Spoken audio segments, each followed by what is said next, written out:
감사합니다. 세상은 여러 가지로 요란하고 우리 마음을 분유하게 하지만 계절은 어김이 없습니다. 추분을 지나 10월이 되었고 또 추석 명절 한가위를 맞이하게 되었습니다.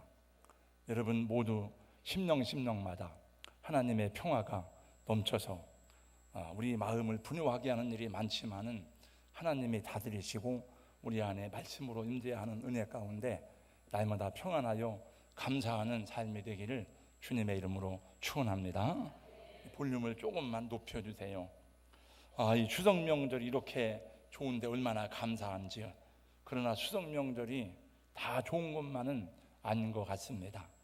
언제부터인가 명절 때문에 가정 불화가 늘어나고 명절이 지나고 나면 실제적으로 가정법원의 이혼 소송건이 더 많이 올라온다고 하는 그런 슬픈 소식을 들었습니다.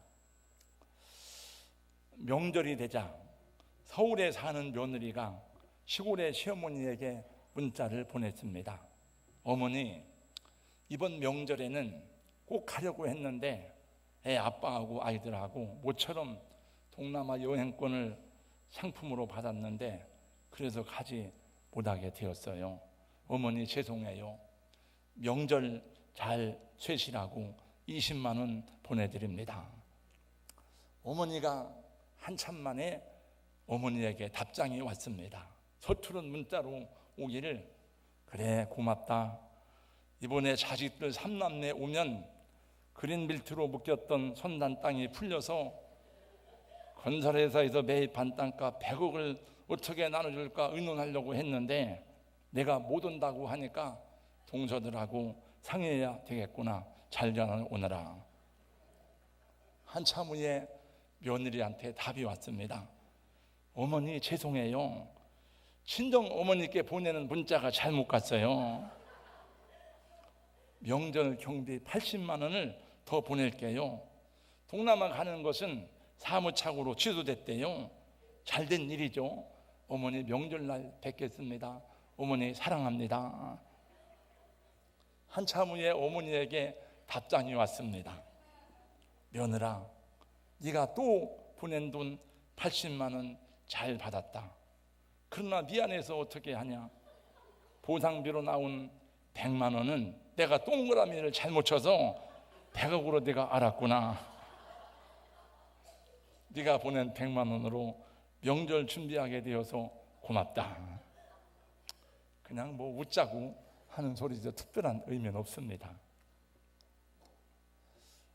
그 얼굴만 보면 세상을 잊고 그 얼굴만 보면 근심을 잊어버리고 시간이 오는지 가는지 모르고 밥을 먹었는지 아니 먹었는지 모르는 얼굴, 그 얼굴만 대하면 귀가 하늘에 닿는 듯하고 그 얼굴만 대하면 가슴에 큰 바다 같아 남을 위해 주고 싶은 마음 파도처럼 일어나고 그저 마주 앉아 바라만 보고 싶은 얼굴, 참 아름다운 얼굴은 어디 있는가.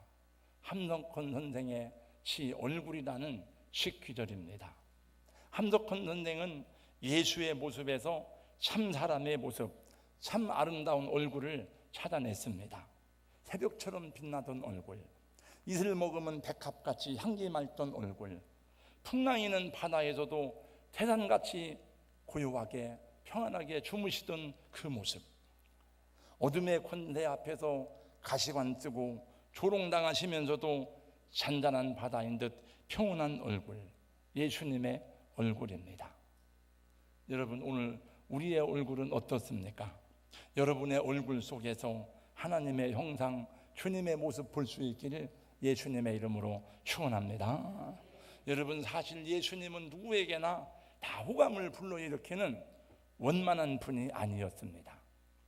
약자들에게는 긍휼에 풍성하신 아버지의 모습이었지만은 권력에 중독된 채 살아가는 사람들에게는 호락호락하지 않은 불편한 분이셨습니다.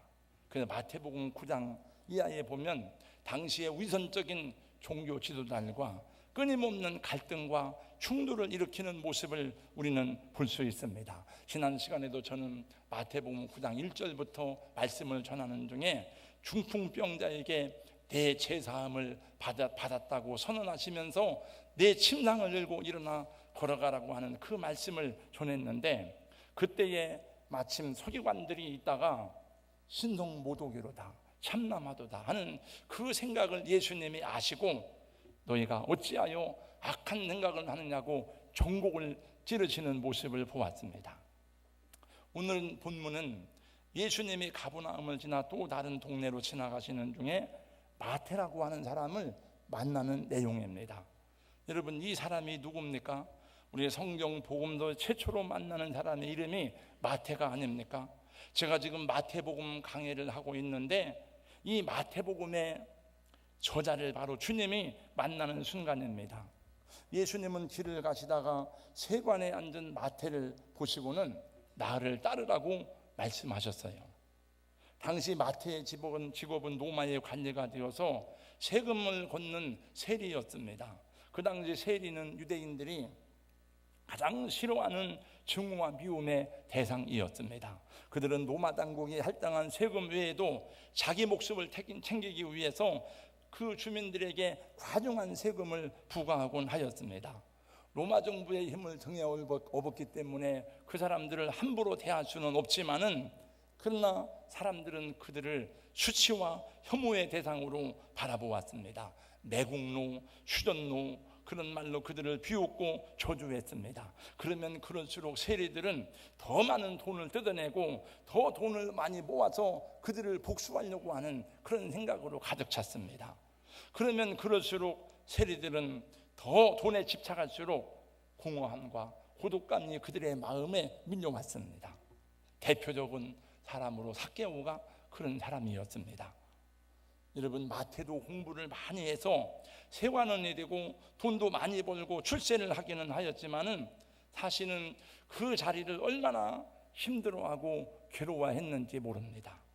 제가 교회를 개척하고 난 다음에 저는 처음부터 성경 강해를 했거든요. 그래서 제가 맨 처음에 성경 연구하고 성경 강해한 것이 뭐냐 하면은 12제자 연구였습니다. 1988년도에 제가 12제자 연구, 12지파 연구한 내용인데, 그 12제자 연구하면서 나오는 사람 가운데 두 번째가 마태였습니다.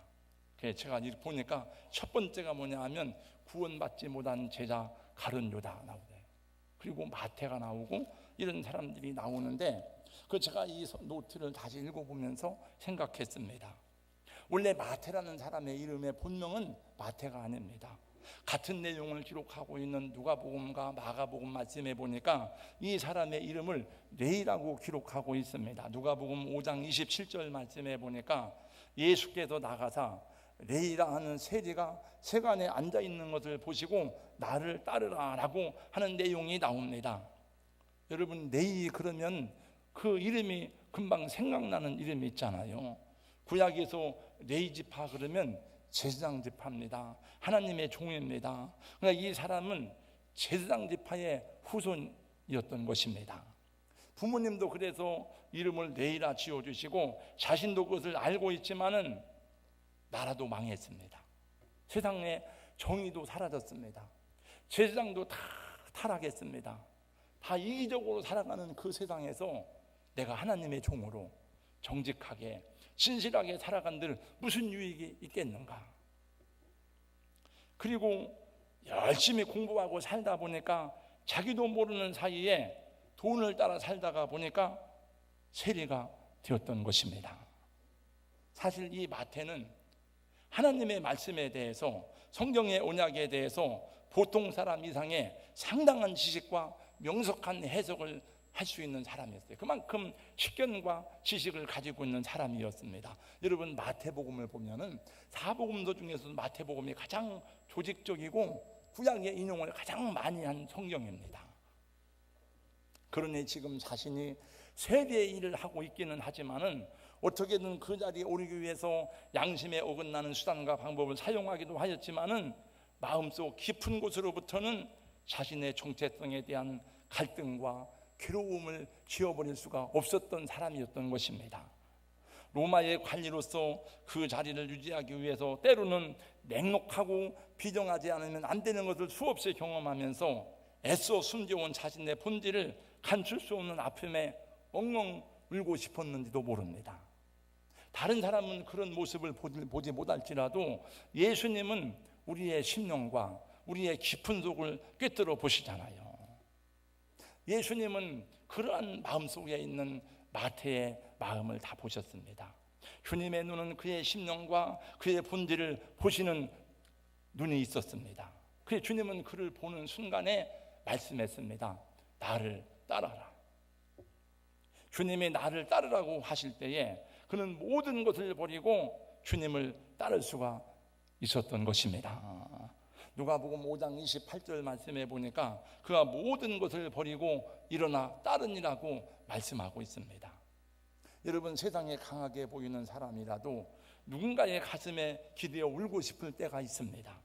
사람들 앞에서는 애써 숨겨왔지만 자기 속에서 자라고 있던 두려움과 연약함을 다 드러내놓고 엉엉 울고 싶은 순간들이 있습니다. 마태는 예수의 눈길과 예수의 음성을 통해서 자기의 상처와 아픔이 녹아내리고 있음을 경험하였습니다. 그래서 주님의 말씀을 들을 때에 자리를 박차고 일어나 모든 것을 버리고 예수를 따를 수가 있었던 것입니다. 오늘날에도 그런 사람이 적지 않음을 저는 보게 됩니다. 저는 한 20년 가까이 신학교에서 강의를 하고 또 신학교 보직자로서 학생들을 면접하는 일을 하고 있습니다. 그 학생들을 면접할 때마다 물어봅니다. 왜 신학교에 오셨습니까? 왜 신학교에 무슨 목적으로 왔습니까? 어떤 사명을 가지고 왔습니까? 근데 상당수의 신학을 지망하는 학생들이 무언가 삶의 길이 막혀 있거나 뭔가 끊임없는 고난이 계속되거나 사업에 실패하고 어려움을 당했거나 이런 사람들이 많다는 것을 알게 되었습니다. 그래서 주의 종이 되고 사명을 감당하겠다고 신학교를 오는 것이라면 신학교가 일종의 도표처가 되는 것이 아닌가 하는 생각이 들어서 종종 회의를 느끼기도 합니다. 그러나 그 부분까지도 내가 판단할 일이 아니고 주님께 맡겨야 되겠다고 생각하면서 기도하고 있습니다. 그런가 하면 어떤 분들은 마태와 같이 잘 나가던 사업을, 잘 나가는 직장을 다 내려놓고 사표를 던지고 신학교에 오는 사람이 있습니다. 얼마 전에도 세종시에 정부청사에 근무하는 6급 사무관이 젊은데 신학교를 와서 왜 좋은 직장을 가지고 있는데 왜 유망한 공무원인데 왜 신학교를 왔습니까? 물었더니 하나님이 선교의 사명을 주셨다는 거예요. 그래서 열심히 공부하기로 다짐하고 같이 우리 또 강의를 듣고 있습니다. 여러분, 마태는 잘 나가던 일을 사람들에게 비록 욕은 먹을지라도 부유함이 보장된 평생 직장을 주저하지 않고 고민하지 않고 내려놓았습니다. 그리고 주님을 따르기로 결단하였습니다. 자기를 보시는 예수님의 눈과 음성이 자신 속에 들어있는 본질을 피할 수 없게 만들었기 때문입니다. 그래서 그는 모든 것을 버리고 주님을 따르게 되었던 것입니다. 그리고 예수님을 자기 집으로 모셨습니다. 예수님의 제자들과 함께 자기의 친구들을 다 초청했습니다. 그러니까 마태가 세리니까 세리의 친구들이 누구겠습니까? 돈 많으니까 술 먹고 술 친구들, 세리들 이런 사람들이죠. 창기들, 그와 관계된 관리들이었을 것입니다. 유대인들이 싫어하는 사람들이 대부분이었습니다. 마태는 그들을 불러놓고 음식을 차려놓고 잔치를 하였습니다. 일종의 송별식이었던 것입니다. 대부분의 사람들은 망하고 난 다음에 다 잃어버린 다음에 병든 다음에 주님을 따르기로 결단하고 서운하는 일이 많습니다. 그러나 마태는 잘 나가는 중에 부유함을 누릴 수 있는 중에 모든 것을 버리고 주님을 따르기 위해서 일어났어요. 마태는 친구들을 불러서 피업 예배를 드리고 송별식을 하고 있습니다. 여러분, 나는 나의 구세주를 만났습니다. 내 인생의 모든 것을 바쳐서 따를 만한 내 주님을 만났습니다. 나는 이제 주님을 따릅니다. 여러분들 기뻐해 주시기 바랍니다. 그리고 잔치를 하는 것입니다. 그때 바리새인들이 그 모습을 보았습니다. 예수와 그의 제자들이 세리들과 함께 음식을 먹으며 그들과 교대하는 것을 보자마자 예수의 제자들을 불러서 말했습니다. 11절입니다. 어찌하여 너희 선생은 세리와 죄인들과 함께 잡수시느냐? 예수를 보니까 그런 인격이구만, 그런 사람이구만.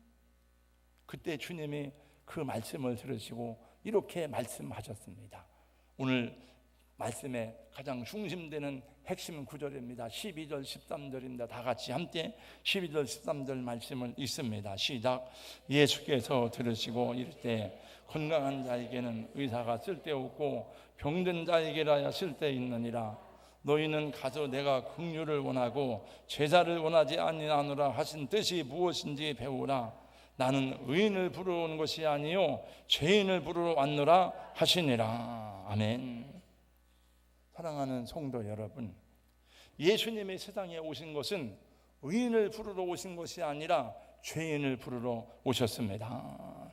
예수님을 구세주로 영접하는 사람은, 주님의 제자가 되기 원하는 사람은 첫 번째 자신이 죄인이라는 사실을 알아야 하는 것입니다. 예수님이 이 세상에 오셔서 주옥 같은 말씀을 전하시고 많은 병자를 고쳤지만은 그것이 주님이 오신 궁극적인 목적은 아니었습니다. 예수께서 세상에 오신 가장 중요한 목적은 죄인을 구원하시는 것, 그것이 유일한 목적이었고, 그래서 이 땅에 오셔서 십자가를 지신 것입니다. 예수는 철학자가 아닙니다. 예수는 교육자도 아닙니다. 예수는 자선사업가가 아닙니다.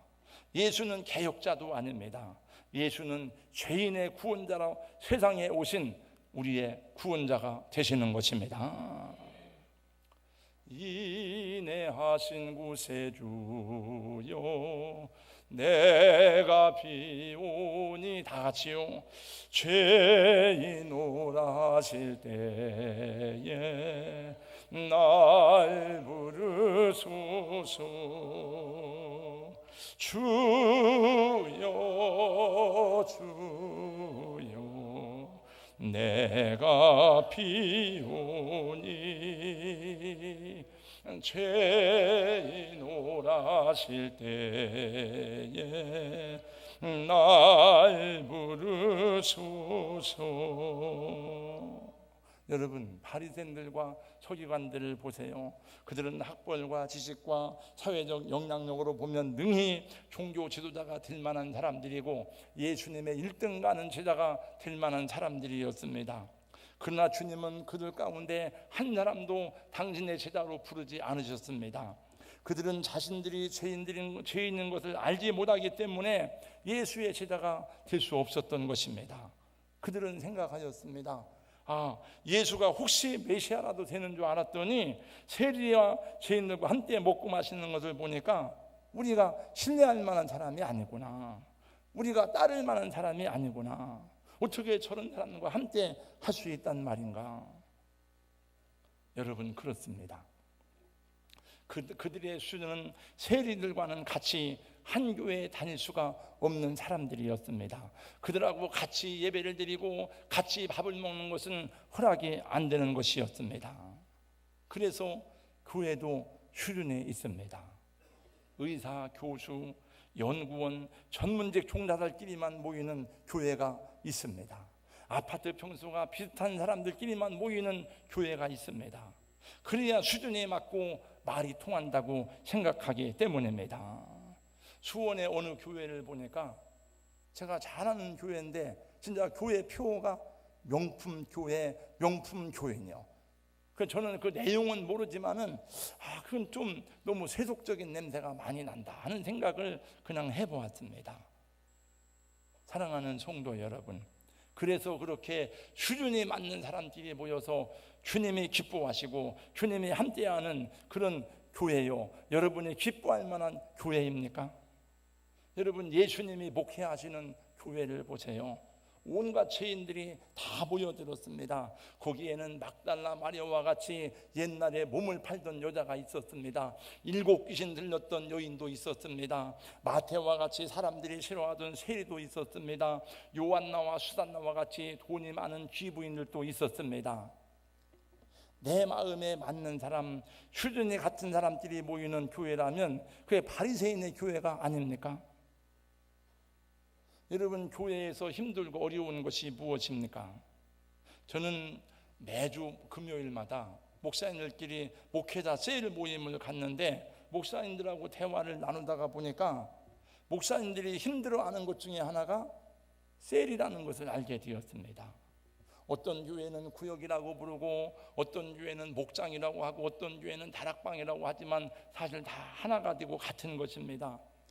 목사님이 같은 가족이라고 묶어주었지만 그 안에 들어가 보니까 수준이 다 다른 사람들입니다.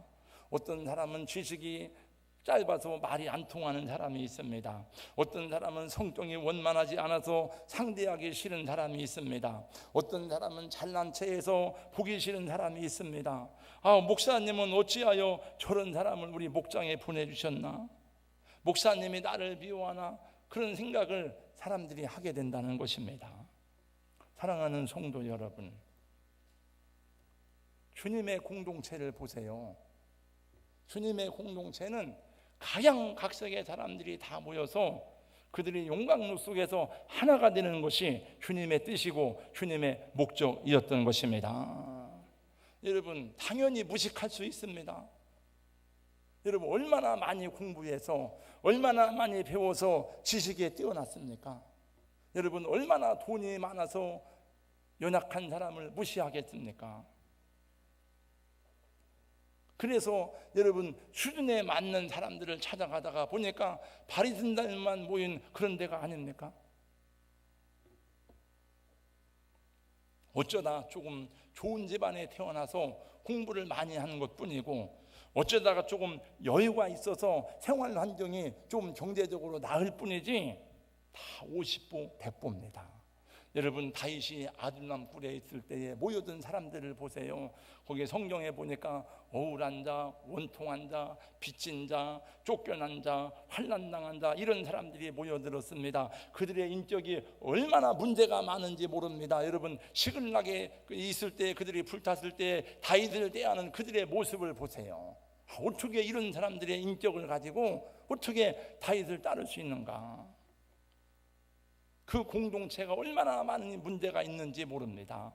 그러나 나중에 보니까 이 사람들이 다윗 왕국을 세운 주인공들이 되는 것을 아시는지요?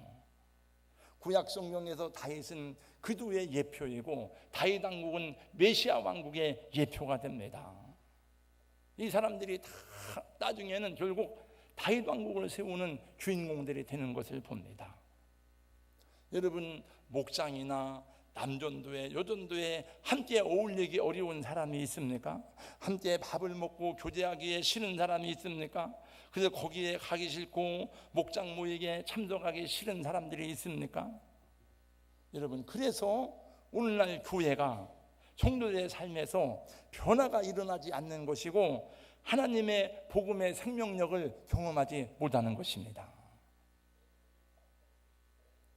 어찌하여 세리와 죄인들과 함께 밥을 먹을 수 있느냐고 따지기 전에 하나님, 어찌하여 내 옆에는 이런 사람이 오지 않습니까? 주님, 어찌하여 우리 교회에는 그런 사람이 없는지를 애통하고 탄식해야 하는 것입니다. 저는 우리 교회가 하나님의 은혜 안에서 다 그냥 가난한 사람이 와도 못 배운 사람이 와도 유식한 사람이 와도 잘난 사람이 와도 함께 적응하고 함께 생활할 수 있는 그런 교회가 된 것을 감사하게 생각합니다. 여러분, 병원의 의사가 건강한 사람만 찾아다닌다면 그 의사는 제정신이 아닌 사람이 분명합니다. 그 의사는 할 일이 없을 것입니다. 얼마 후에 그는 병원 문을 닫아야 할 것입니다. 교회의 목장도 내가 원하는 사람, 내가 좋아하는 사람만 모인다면 그 목장은 얼마 후에 문을 닫아야 할 것입니다. 만약에 교회도 우리가 원하는 좋은 사람만 우리가 오기를 원한다면 그 교회에 주님이 안 계시고 그 교회는 얼마 후에 문을 닫아야 될지도 모를 것입니다. 예수님은 성경을 그렇게 많이 아는 성경 박사들인 바리새인들에게 주님이 말씀하십니다. 너희는 가서 내가 긍휼을 원하고 제사를 원하지 아니하는 뜻이 무엇인지 배워라. 주의 종들이 배워야 돼요. 우리 장로님, 권사님들이 배워야 되는 것입니다. 왜 아멘을 안 하세요? 여러분 다 바리새인처럼 되게 원해서 내가 잘나서 그렇습니까? 왜 여러분 바리새인들에게는 왜 소망이 없습니까? 자기가 병든 걸 모르는 거예요. 사람들은 자기가 죄인인 것을 모르는 거예요. 병든 사람이 병을 고침받으려면 의사 앞에 가서 의사의 진단을 받고 병드는 것을 인정을 해야 병을 고칠 수 있잖아요. 창조도 되시고 모든 것의 주인 되시는 예수님이 오셔서 저주받을 죄인의 자리에서 구원해 주시려고 함에도 불구하고 나는 죄인이 아니라고 말하니까, 나는 그 세리들하고 다르다고 말하니까 하나님도 이런 사람을 구원하실 수가 없는 것입니다. 조금 이따 영상은 하나 보겠습니다만은 교회 안에도 주의 종들 가운데서도 우리가 바리새인들처럼 된 사람들이 많아요. 우리 사랑하는 성도 여러분, 죄인이십니까? 네. 제가 설교를 2번 하잖아요, 이렇게. 근데 요새 계속 느끼는 게 마이크를 들고 다니면서 이렇게 하면은 잘 듣고, 저는 여러분들이 지금 잘 듣는 것 같지만은 지금 뭐하고 공감이 잘 형성이 안 돼요, 지금 이렇게. 그래서 잘 듣고 막 아멘이 나오고, 정말 어떤 분은 저번에 예배 때 막 계속 우는 거예요, 이렇게. 근데 이 마이크를 갖고 하면은 딱딱하고 잘 공감대가 안 되는 것 같아서 지금 여러분들이 무슨 뜻인지 이해는 되지만 머리로는 지금 말씀을 받지만은 가슴으로는 와닿지 않는 것 같아서 좀 답답하게 느껴집니다. 여러분 죄인이십니까? 아니 뭐 그렇게 물어보면 다 아멘이라고 얘기하죠. 정말 내가 죄인이구나. 여러분 주님 앞에 그 모습 그대로 서시기를 축복합니다. 꾸밀 것도 없고 감출 것도 없습니다. 우리는 예수님을 믿기 전에도 죄인이었지만은 예수님을 믿은 후에도 주님의 사랑과 주님의 은혜가 필요한 사람들입니다. 예수를 믿고 예수님을 영접함으로 구원을 받았지만 이 세상에 사는 동안에는 늘 허물과 죄의 유혹 가운데 노출되어 있기 때문에 약하고 부족합니다. 하나님의 돌보심과 주님의 인도하심과 주님의 싸매주시는 손길을 필요로 하는 주님의 죄인들인 것입니다.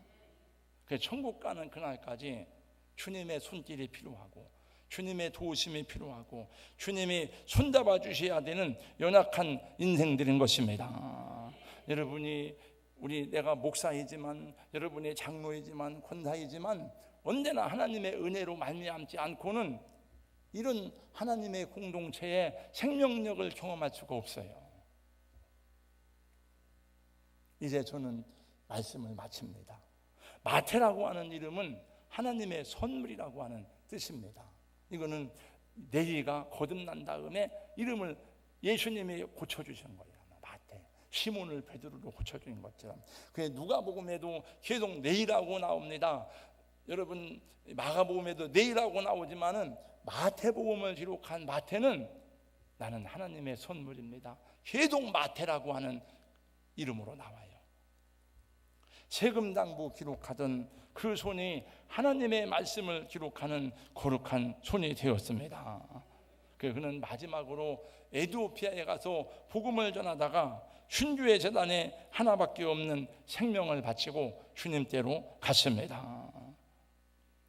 죄인된 우리를 불러주시고 의롭다고 인쳐주신 주님, 나를 고쳐주시고 구원하신 주님 앞에서 새 생명으로 거듭난 감격을 가지고 여러분 다 받아줄 수 있는 주님의 얼굴 같은 그런 성도가 되시기를 예수님 이름으로 축원합니다.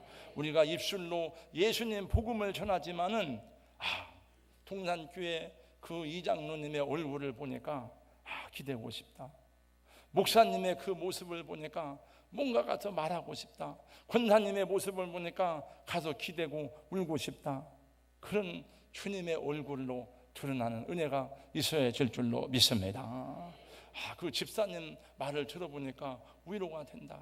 집사님 말을 들어보니까 용기가 된다. 그런 은혜가 여러분으로부터 흘러나오기를 예수님의 이름으로 축원합니다. 저와 여러분에게 그런 은사가 있는 게 아니에요. 저와 여러분에게 그런 능력이 있는 것이 아니고, 우리가 그런 마음을 가지고 주님의 성령이 우리를 감싸고 우리가 예수님의 앞에 그런 죄인으로 주님 앞에 드러내놓고 은혜를 받을 때에 하나님께서 우리를 그런 사람으로 만들어 주시고 그런 사람들이 있는 교회가 부흥하고 하나님의 역사가 임하게 될 줄로 믿습니다.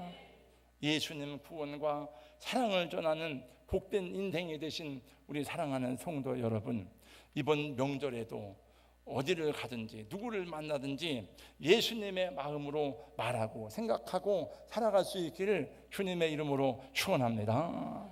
산상보훈을 통해서 배운 것, 새벽에도 말씀드렸습니다. 예수님은 입으로 믿는 것이 아니라 무엇으로 믿는다고요? 예수님은 몸으로 믿는 것입니다. 우리가 입으로만 예수 믿는 것이 아니고 우리 얼굴로, 우리 몸으로 예수 믿는 하나님의 자녀들 되어서 여러분이 가는 곳에 주님의 복음이 더 많이 열려지고 하나님의 영광을 받으시는 예수님의 영향을 드러내는 작은 예수가 되시기를 주님의 이름으로 축원합니다. 거룩하신 우리 주님, 오늘 또 함께 찬양하고 말씀을 들었습니다. 인자가 온 것은 의인을 부르러 온 것이 아니라 죄인을 부르러 왔노라고 말씀하신 주님, 우리 나와 같이 죽을 죄인 구원하시고 하나님의 은혜 가운데 새 생명 주신 것 진심으로 감사합니다.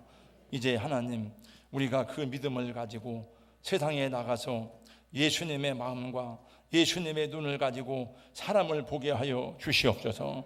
우리를 통해서 복음의 영향력이 우리 가정과 더 많은 사람들에게 흘러갈 수 있도록 주여 도와주시옵소서.